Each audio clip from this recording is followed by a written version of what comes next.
DeTillo.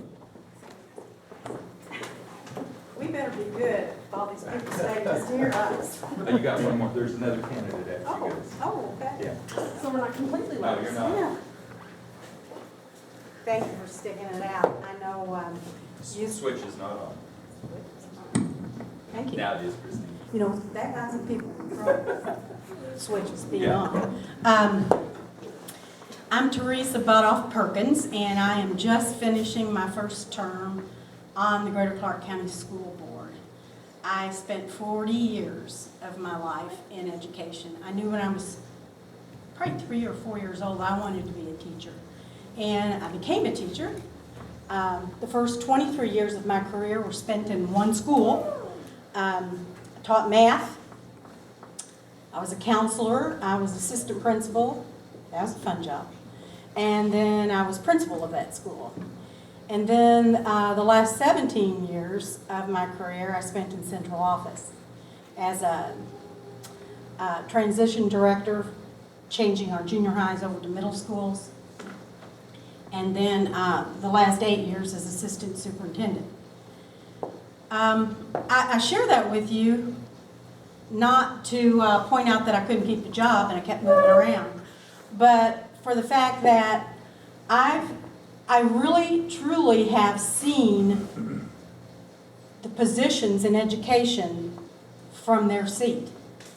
I've pretty much done it all.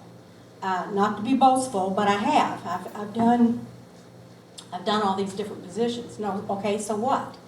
Well, so what is, I can see the big picture. And I've been able to do that on the school board the last 4 years. I've been able to see the big picture. A couple of other skill sets that I bring to the table. I'm a trained strategic planner, which has come in very, it's helped a lot in the way we look at things. Also, I am a trained consensus builder.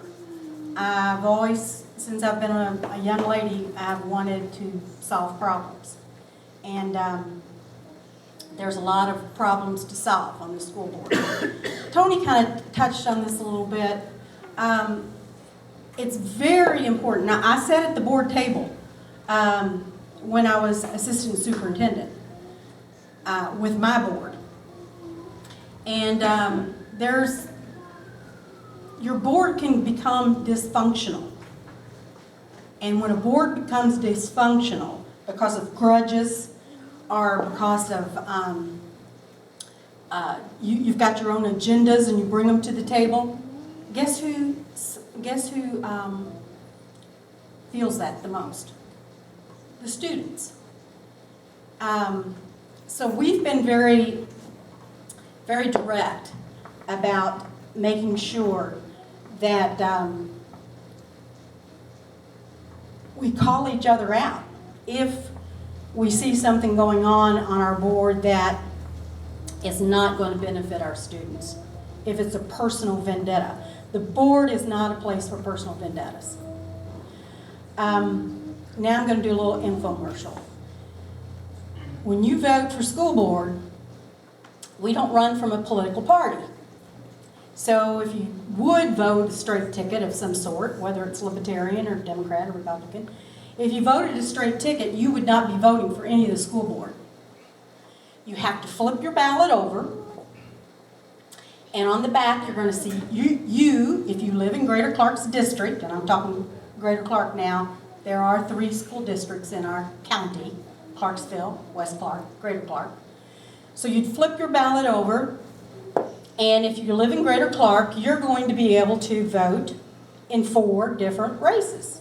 Yes, we have to live in the 7th district, but you get to vote anywhere. You get to vote if you live in New Wash for 7th district. You get to choose. So the issues, some of you all were talking about, you know, what are the issues, and I'm sure we'll get into that with questions, but I know you're tired. The issues that were discussed by the other school board candidates, very vital. I'm very proud to have served on the board during a time when we could give the teachers a raise, we did, in the last 4 years. Was it enough? No. But it was all we could do. We did institute the one-to-one, which was huge. We're the only school district in this area that's doing that. And going back to the role of the board member, as Tony said, our main job, and this is by statute, our main job is to hire and evaluate the superintendent. We do not and should not micromanage who gets hired as the basketball coach. Shouldn't do it.